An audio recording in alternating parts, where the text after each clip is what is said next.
सभी को मेरा नमस्कार। हिंदी टीसैट कक्षा पर आप सभी का स्वागत है। मेरा नाम उमा देवी है, हिंदी अध्यापिका।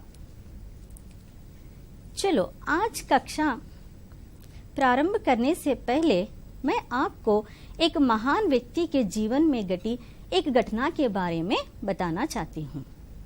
एक छोटी सी इंसिडेंट। वह महान व्यक्ति कौन है ये मैं आपको अंत में बताऊंगी। एक पाठशाला में कक्षा में प्राचार्य जी ने परीक्षा फल सुनाने के लिए खड़े हुए थे। सभी विद्यार्थियों के नाम पढ़े जाने के बाद एक विद्यार्थी खड़ा हुआ और बोला, मेरा नाम बोला नहीं गया है। तब अनुशासन का अर्थ है डिसिप्लिन। अनुशासन प्रीता वहां प्राचार्य जी ने वह कहा, तुम अनुत्तीर्ण होंगे। वह बालक बोला, नहीं, ऐसा नहीं हो सकता है। उस साल वह बालक बहुत दिनों तक मलेरिया ज्वर से पीड़ित थे, किंतु उसे अपनी सफलता पर पूर्ण विश्वास था। यह सुनकर प्राचार्य जी ने कहा, ऐसा ही है, दृढ़ता से कहा था। वह बालक बोला, नहीं, ऐसा कभी नहीं हो सकता है। तब प्राचार्य जी ने कहा, मैं कहता हूं बैठ जाओ, और कुछ बोले तो जुर्माना होगा। जुर्माना का अर्थ है फाइन अमाउंट। तब बालक ने कहा, कुछ भी होने दो, मैं तो उत्तीर्ण हूं। तब प्राचार्य जी ने कहा, 5 रुपये का जुर्माना। कितना बेटा? 5 रुपीज। 5 रुपये का जुर्माना। तब बालक ने कहा, मैं उत्तीर्ण हूं, इसमें कोई संदेह नहीं है। तब प्राचार्य जी ने कहा, 10 रुपये का जुर्माना। ऐसा बालक बोलता जहां और प्राचार्य जी 5-5 रुपये जुर्माना बढ़ाते गए। दंड बढ़ता हुआ 50 रुपये तक, लगभग 50 रुपये तक पहुंच गए। दंड का अमाउंट बढ़ता हुआ जब प्राचार्य जी ने 5-5 रुपये का बढ़ाता गया और दंड का बढ़ते हुए 50 रुपये तक पहुंच गए। गुरु और शिष्य। गुरु का अनुशासन था और शिष्य का आत्मविश्वास। अनुशासन और आत्मविश्वास, इन दोनों के बीच होड़ लगी थी। होड़ का अर्थ है कंपटीशन। और इतने में एक लिपिक माने क्लर्क दौड़ता हुआ वहां आया और बोला, और संकेत से बालक को कुछ समझा दिया। बालक बैठ गया और प्राचार्य जी से कुछ कहकर वहां से चले गए। बाद में पता चला कि वही बालक उस साल सबसे ज्यादा अंक पाए गए थे। अब आप लोग जानना चाहते हैं कि यह बालक कौन है? हाँ, यह बालक था राजेंद्र प्रसाद, डॉक्टर राजेंद्र प्रसाद। आगे चलकर भारत के प्रथम राष्ट्रपति बने। इस घटना से हम लोग यह सीख सकते हैं कि आत्मविश्वास का अर्थ है स्वयं पर विश्वास एवं नियंत्रण। आत्मविश्वास हमारे जीवन में इसकी उतना आवश्यक है जितना फूल में खुशबू का होना। चलो, इस घटना के बारे में मैं आपसे कुछ प्रश्न पूछती हूँ। जैसे, इस घटना में किसके बारे में बताया गया है? वह बालक का नाम क्या था? और ये डॉक्टर राजेंद्र प्रसाद कौन थे? गुरु और शिष्य दोनों के बीच में क्या लगी थी? इस तरह के प्रश्न सुनने से आपको कुछ याद आ गए होंगे कि आपके हिंदी परीक्षा पत्र में पहला सेक्शन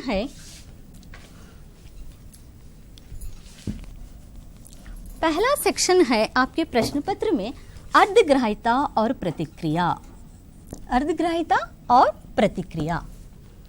6th क्लास से लेकर 10th क्लास तक, 6वीं कक्षा से लेकर 10वीं कक्षा तक आपके पाठ्य पुस्तक में ये है डॉक्टर राजेंद्र प्रसाद आपके पाठ्यपुस्तक में प्रश्न पत्रों में पहला सेक्शन है अर्धग्राहिता और प्रतिक्रिया। इसके लिए आपको 20 मार्क्स है, 20 मार्क्स। इसमें फिर 2 भाग है, एक है पठित और अपठित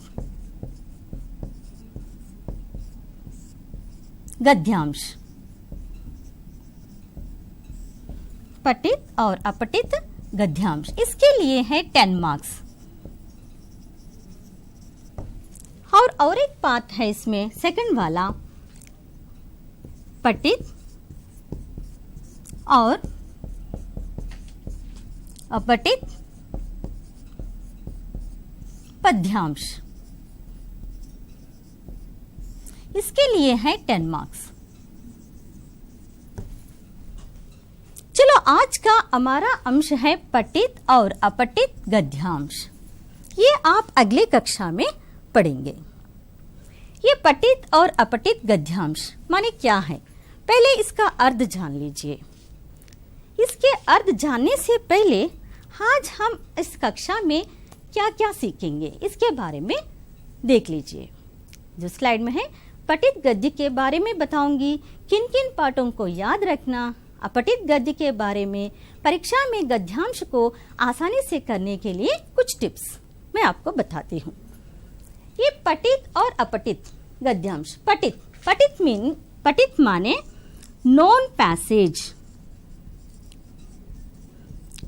पैसेज, जिसे आप लोग जानते हैं। आपके पाठ्यपुस्तक में से ही यह अनुच्छेद दिया जाता है। अनुच्छेद का अर्थ है पैसेज। यह पैसेज आपको अपने पाठ्यपुस्तक में से ही दिया जाता है। इसके लिए है 5 मार्क्स। अपठित का अर्थ है ये आपके पाठ्यपुस्तक से अतिरिक्त बाहर से दिया जाता है और इसके लिए है 5 मार्क्स। अपठित में उपसर्ग क्या है, पहचाने आप। इससे पहले कक्षा में आप लोग उपसर्ग और प्रत्यय के बारे में जान चुके थे।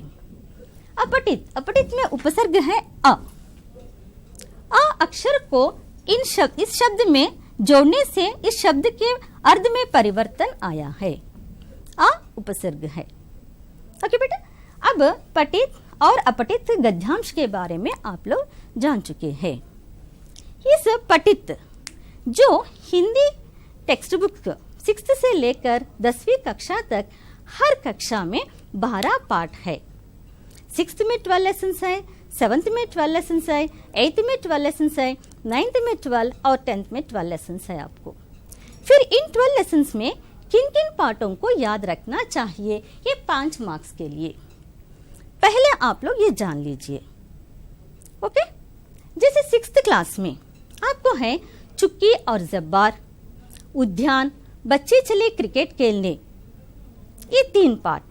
और 7th क्लास में है सच्चा दोस्त, आसमान गिरा, साहसी सुनीता, आत्मविश्वास, ये पाठ।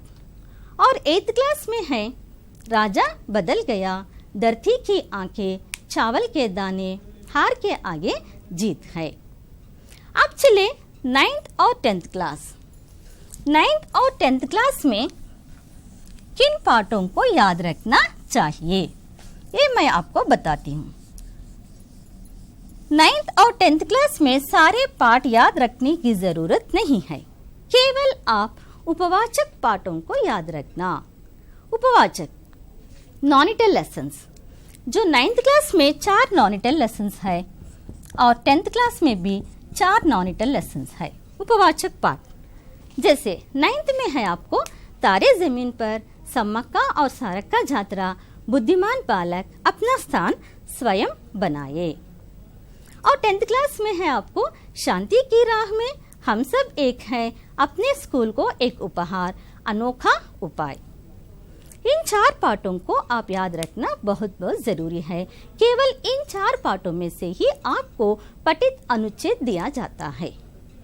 इसके लिए है कितना मार्क्स, 5 मार्क्स। अब चले पहले अब अपठित गद्य के बारे में मैं आपको बताती हूँ।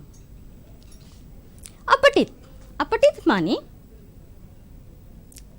माने पाठ्यपुस्तक से बाहर से दिया जाता है यह अनुच्छेद। इस अनुच्छेद किसी भी टॉपिक पर हो सकती है, जैसे साइंस के ऊपर, विज्ञान के बारे में, कला, साहित्य, अर्थशास्त्र, राजनीति आदि विषयों से संबंधित गद्यांश आपको दिया जाता है। अब चलिए बेटा, इस पठित अनुच्छेद को पढ़ने के लिए या अपठित दोनों अनुच्छेद को पढ़ने के लिए करने के लिए मैं आपको कुछ टिप्स बताती हूँ। यह टिप्स में पहला है प्रश्नवाचक शब्द।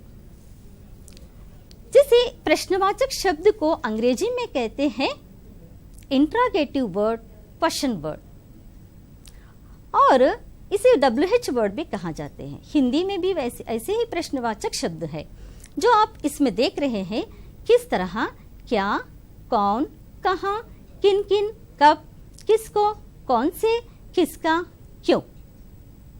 इन प्रश्नवाचक शब्दों के अर्थ को ठीक अच्छी तरह से जान लेना, क्योंकि आपको जब अनुच्छेद में प्रश्न दिया जाता है तब वह उन प्रश्नों में किसके बारे में पूछ रहे हैं, इसकी जानकारी आपको मालूम होनी चाहिए। जहां अब मैं इसमें देखिए, व्हाट मीन्स क्या, व्हेन कब, व्हाई क्यों, वेयर कहाँ, whom किसको या किसे, whose किसका, हाउ कैसे, वेयर कहाँ से, विच कौन सा, सिंस व्हेन कब से, अंटिल व्हेन कब तक, विथ whom किसके साथ, फॉर whom किसके लिए, फॉर व्हाट किस लिए, हाउ मेनी कितने, हाउ मच कितना। इन प्रश्नवाचकों के शब्द को अच्छी तरह से जानना बहुत आवश्यक है। अब चलिए सेकंड वाला, हर रोज पाठ को ध्यान से सुनना। जब आपके कक्षा में अध्यापक पाठ शुरू करने से आप अपने मन में सोचना कि इस पाठ में से मुझे 5 अंक प्रश्न पत्र में आएंगे, केवल ध्यान से पाठ को सुनने से। पाठ को ध्यान से सुनना। और नेक्स्ट, पाठ्यपुस्तक के पाठों का नाम याद रखना। मैं इससे पहले आपको बताई हूँ किन किन पाठों में से आपको अनुच्छेद दिया जाता है। उन पाठों के नाम याद रखना बहुत जरूरी है, क्योंकि अनुच्छेद में एक प्रश्न यह पूछा जाता है कि यह अनुच्छेद किस पाठ से दिया गया है, यह अनुच्छेद किस पाठ से दिया गया है। इसलिए पाठों के नाम याद रखना बहुत जरूरी है। नेक्स्ट, शब्दकोश यानी डिक्शनरी का उपयोग करना। शब्दकोश का अर्थ है डिक्शनरी। आपके अध्यापक कक्षा में पाठ बोलते समय आप हर नए शब्द के नीचे रेखांकित कर लो। रेखांकित मीन्स अंडरलाइन, और उन शब्दों के अर्थ को डिक्शनरी में देखो और वहां पर अर्थ लिख लो, या अपने अध्यापक से पूछ लो, जान लीजिए, या अपने मित्रों से चर्चा कीजिए उस अर्थ के बारे में, और उसके नीचे अंडरलाइन कर लो और उस अर्थ को जान लो।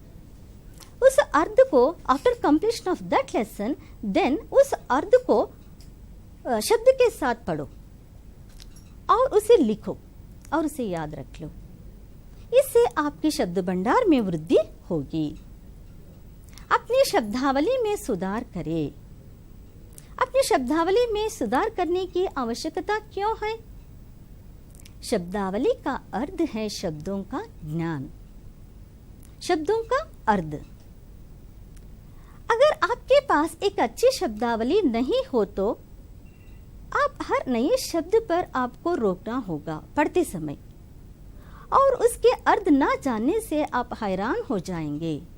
इसलिए आपकी शब्दावली में वृद्धि करना बहुत आवश्यक है। नेक्स्ट, पढ़ते समय एक कलम का प्रयोग करें। अनुच्छेद को किसी फिल्मी उपन्यास की तरह ना पढ़े, उसे ध्यान से पढ़ो, और पढ़ते समय अपने शरीर के 3 अंगों का सहयोग करना, जैसे आंखें, हाथ और कलम। आंखें, हाथ और दिमाग, इन 3 अंगों का सहयोग करना बहुत आवश्यक है।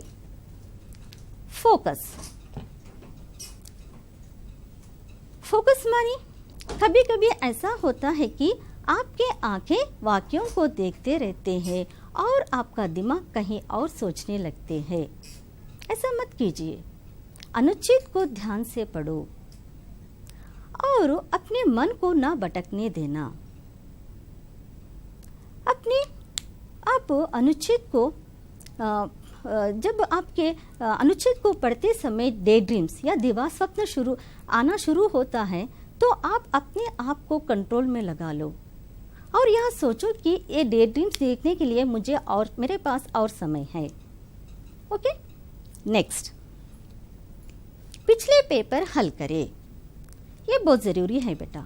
पिछले पेपर, लास्ट ईयर जो पेपर्स है, क्वेश्चन पेपर्स है, उसे हल करना बहुत आवश्यक है, क्योंकि लास्ट ईयर पेपर्स हल करते वक्त आप यहाँ समझ सकते हैं और पहचान सकते हैं कि प्रश्न पत्र में किस तरह के प्रश्न पूछे जा रहे हैं। उन प्रश्नों के लिए आप मानसिक रूप से तैयार होंगे। नेक्स्ट, घबराहट पर काबू पाए। प्रश्न पत्र को देखकर घबराना नहीं, अपने ऊपर काबू रख लो। कोई कठिनाई प्रश्न को देखकर ना घबराकर उसे सॉल्व करने के लिए सोचो। नेक्स्ट, आत्मविश्वास कभी मत खोना। इसे मैं आपको इस घटना में वहां बता चुकी हूँ, आत्मविश्वास की इम्पोर्टेंस। आत्मविश्वास कभी नहीं खोना चाहिए। पूर्ण विश्वास के साथ आप उसे करना। इन टिप्स को आप अमल करें तो आपको ये पठित और अपठित गद्यांश बहुत इजी से आप सॉल्व कर सकते हैं, लिख सकते हैं। चलो आप इस पठित गद्यांश के एक उदाहरण मैं आपको बताती हूँ, जो आपके पाठ्यपुस्तक में से ही यहाँ दिया गया है। देखो एक बार, यह एक खरगोश था, वह पेड़ के नीचे सो रहा था। अचानक जोर की आवाज हुई, धम। खरगोश उठ बैठा। वह बोला, अरे क्या गिरा? खरगोश ने इधर उधर देखा, उसे कुछ दिखाई नहीं दिया। उसे लगा आसमान गिर रहा है। खरगोश डर गया और भागने लगा। यह अनुच्छेद आपको 7वीं कक्षा के पाठ्यपुस्तक में से दिया गया है। अब चले इस अनुच्छेद में किस तरह के प्रश्न पूछे जाते हैं। खरगोश कहाँ सो रहा था? कहाँ का अर्थ वेर। इसलिए मैं आपको पहले बताई कि प्रश्नवाचक शब्दों के अर्थ को ठीक से जानना, अच्छी तरह से जानना। खरगोश कहाँ सो रहा था? खरगोश पेड़ के नीचे सो रहा था। अचानक क्या हुआ? अचानक क्या मीन्स व्हाट? क्या हुआ? धम का आवाज हुआ। यहाँ अनुच्छेद में बताया गया ना, अचानक जोर की आवाज हुई। नेक्स्ट, कौन उठ बैठा? कौन? हुम। कौन उठ बैठे थे वहां पर? खरगोश। खरगोश को क्या लगा है? उठकर उसे क्या लगा है? खरगोश को क्या लगा है? आसमान। उसे लगा आसमान गिर रहा है। अब चले नेक्स्ट प्रश्न। यह अनुच्छेद किस पाठ से दिया गया है? मैं आपको पहले समझाई कि पाठों का नाम याद रखना बहुत बहुत जरूरी है। एक प्रश्न पाठों के नाम पर दिया जाता है। यह अनुच्छेद किस पाठ से दिया गया है? यह 7वीं कक्षा के कौन सा पाठ बेटा? 7वीं कक्षा के यह खरगोश, कौन सी? आसमान गिरा, इस पाठ से दिया गया है। अब चलिए 10वीं कक्षा के एक अनुच्छेद को हम देखेंगे। सबसे पहले तो अनुच्छेद पढ़ते वक्त आप एक बार नहीं 2 बार पढ़िए। पढ़ने के लिए ही आपको हिंदी प्रश्न पत्र में 15 मिनट दिया गया है। एक बार पढ़ने से अनुच्छेद को आपको समझ में नहीं आता है तो फिर से पढ़ो, जब आप एक एक शब्द को आपको समझ में आएंगे। जैसे अब देखो 10वीं कक्षा के एक अनुच्छेद पठित गद्यांशीय। सबसे पहले तो हमें यहाँ जान लेना चाहिए कि शांति क्या है। शांति का केवल यह अर्थ नहीं कि मुख से चुप रहे, अपितु मन को नियंत्रित कर उसे बुराई के रास्ते पर चलने से रोकना ही वास्तविक शांति है। इसीलिए जहाँ शांति है वहाँ सुख है, जहाँ सुख है वहीं स्वर्ग है, जहाँ स्वर्ग है वहीं दुनिया का श्रेष्ठ स्थान है। युद्ध, दुख, लालच और सभी पीड़ाओं को मिटाने का एकमात्र साधन है शांति। धन दौलत से भौतिक संपदा खरीद सकते हैं, किंतु शांति नहीं। इस अनुच्छेद को देखते ही आपको यह अनुच्छेद किस पाठ से दिया गया है, यह आपको स्मरण में आना चाहिए। अब चले प्रश्नों के ऊपर। वास्तविक शांति क्या है?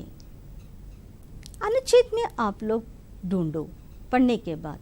यहाँ पर दिया गया है वास्तविक शांति क्या है। क्या है देखिए एक बार स्लाइड में। बुराई के रास्ते पर चलने से रोकना ही वास्तविक शांति है। नेक्स्ट, दुनिया का श्रेष्ठ स्थान क्या है? क्या है दुनिया का श्रेष्ठ स्थान? अनुच्छेद को 2 या 3 बार पढ़ो। दुनिया का क्वेश्चन देखते ही आपके मन में आंसर आना। दुनिया का श्रेष्ठ स्थान है, जहां शांति है वहीं दुनिया का श्रेष्ठ स्थान है। नेक्स्ट, प्रश्न 3, युद्ध, दुख, लालच और सभी पीड़ाओं को मिटाने का एकमात्र साधन क्या है? युद्ध, दुख, लालच और सभी पीड़ाओं को, सभी बाधाओं को मिटाने का एकमात्र साधन क्या है? क्या है? शांति। नेक्स्ट, धन दौलत से क्या क्या खरीदा जा सकता है? अब देखिए इसमें यहाँ पर दिया गया है धन दौलत से भौतिक संपदा खरीद सकते हैं। अब चले अगले प्रश्न। उपयुक्त गद्यांश किस पाठ से लिया गया है? किस पाठ से बेटा? जब आप इस पैसेज या अनुच्छेद को देखते ही इसमें शांति शांति शांति, कौन सी पाठ है ये? शांति की राह में। ओके, नेक्स्ट, अब अपठित गद्यांश का एक उदाहरण मैं आपको बताती हूँ। देखिए, विश्व स्वास्थ्य संगठन, जिसे WHO कहते हैं, WHO means world health organization, ने कोरोना वायरस को महामारी घोषित कर दिया है। कोरोना वायरस बहुत सूक्ष्म लेकिन प्रभावी वायरस है। कोरोना वायरस मानव के बाल की तुलना में 900 गुना छोटा है, लेकिन कोरोना का संक्रमण दुनिया भर में तेजी से फैल रहा है। कोरोना वायरस का संबंध वायरस के ऐसे परिवार से है जिसके संक्रमण से जुकाम से लेकर सांस लेने में तकलीफ जैसी समस्या हो सकती है। इस वायरस को पहले कभी नहीं देखा गया है। बस अनुच्छेद को यहाँ तो मैं एक ही बार पढ़ी हूँ, आप अनुच्छेद को 2 या 3 बार पढ़िए। पढ़ने के बाद प्रश्नों को देखिए। बहुत सारे छात्र या विद्यार्थी ऐसे करते हैं, पहले प्रश्न पढ़ते हैं और उन प्रश्नों में से जो शब्द है उसे अनुच्छेद में ढूंढने का प्रयत्न करते हैं। ऐसा कभी मत करो, पहले अनुच्छेद को पढ़ो और बाद में प्रश्नों को देखिए। अब है ये प्रश्न, विश्व स्वास्थ्य संगठन ने किसे महामारी घोषित कर दिया है? विश्व स्वास्थ्य संगठन, मैंने पहले मैं आपको यहाँ पर बताई हूँ। विश्व स्वास्थ्य संगठन का है WHO ने किसे महामारी घोषित कर दिया है? कोरोना वायरस को। नेक्स्ट, कोरोना वायरस कितना छोटा है? कितना छोटा है? इस अनुच्छेद में आपको दिया गया है। कोरोना वायरस मानव के बाल की तुलना में 900 गुना छोटा है। अब चले नेक्स्ट प्रश्न, कोरोना वायरस कहाँ तेजी से फैल रहा है? कहाँ? कहाँ मीन्स वेयर? इसे ढूंढिए, कहाँ तेजी से फैल रहा है। देखिए इसमें, इस अनुच्छेद में संक्रमण, कोरोना का संक्रमण दुनिया भर में तेजी से फैल रहा है। कहाँ? दुनिया भर में। नेक्स्ट, इस अनुच्छेद में किसके बारे में बताया गया है? कभी कभी इस तरह के प्रश्न में पूछा जाता है और कभी कभी ऐसा भी पूछता है कि इस अनुच्छेद को एक शीर्षक लगाओ, टाइटल। सो इस अनुच्छेद में किसके बारे में बताया गया है? किसके बारे में? कोरोना वायरस के बारे में। अब चलिए लास्ट प्रश्न, कोरोना वायरस को क्या पहले कभी देखा गया है? क्या पहले कभी देखा गया है? कोरोना, यहाँ पर देखिए, कोरोना इस वायरस को पहले कभी नहीं देखा गया है। अनुच्छेद में लास्ट लाइन। ओके बेटा, इस तरह आप अनुच्छेद को देखकर ना घबरा कर उसे एक नहीं 2 या 3 बार पढ़ो। आप आंसर खुद ही लिख सकते हैं। अब चले परियोजना कार्य। आपके परियोजना कार्य, आपके पाठ्यपुस्तक में से एक कहानी पाठ पढ़कर उसमें से 10 प्रश्न तैयार कीजिए। मैं पहले आपको बताई हूँ कहानी पाठ, जो आपके पाठ्यपुस्तक में कहानी पाठ है, जैसे 6th क्लास में चुक्की और जब्बार, उद्यान, और 7th क्लास में सच्चा दोस्त, आसमान गिरा, साहसी सुनीता, और 8th में राजा बदल गया। हाँ, 9th में और 10th में उपवाचक लेसन्स हैं। इस पाठों को पढ़ो और उसमें से प्रश्न तैयार करना सीख लीजिए। आप प्रश्न तैयार करना सीख ले तो उत्तर आप खुद ही लिख सकते हैं। सो इन पाठों में से 10 प्रश्न तैयार कीजिए। अब चलिए नेक्स्ट क्वेश्चन। इस कक्षा में जो प्रश्नवाचक शब्द बताया गया है, उन शब्दों से 20 प्रश्न तैयार कीजिए। मैं आपको बताई हूँ कि प्रश्नवाचक शब्द जैसे व्हाट, क्या, व्हेन, कब, व्हाई, क्यों, वेयर, कहाँ, whom, किसको, whose, किसका, इस तरह के प्रश्नवाचक शब्दों से 20 प्रश्न तैयार कीजिए। जैसे फॉर एग्जाम्पल, राम कहाँ जा रहा है, राम क्यों जा रहा है, राम कैसा जा रहा है, राम कब आ रहा है, राम कितने बजे जा रहे हैं। इस तरह के प्रश्न एक 20 तैयार कीजिए और अपने नोटबुक्स में लिखकर लाइए। अब चलिए बेटा, आप अपने जीवन में खुश रहो, बी हैप्पी, और खुद को प्रेरित करो, मोटिवेट योरसेल्फ। असफलता होने पर निराश मत हो, उससे कुछ सीख लो और सफलता की ओर कदम बढ़ाओ। यही मेरी आपसे आशा है। अनुच्छेद प्रश्नों के लिए आपको 20 मार्क्स दिया गया है। इसके लिए आप घबराओ मत। आप अच्छी तरह से इन टिप्स को आप फॉलो करें तो अच्छे अंक प्राप्त कर सकते हैं।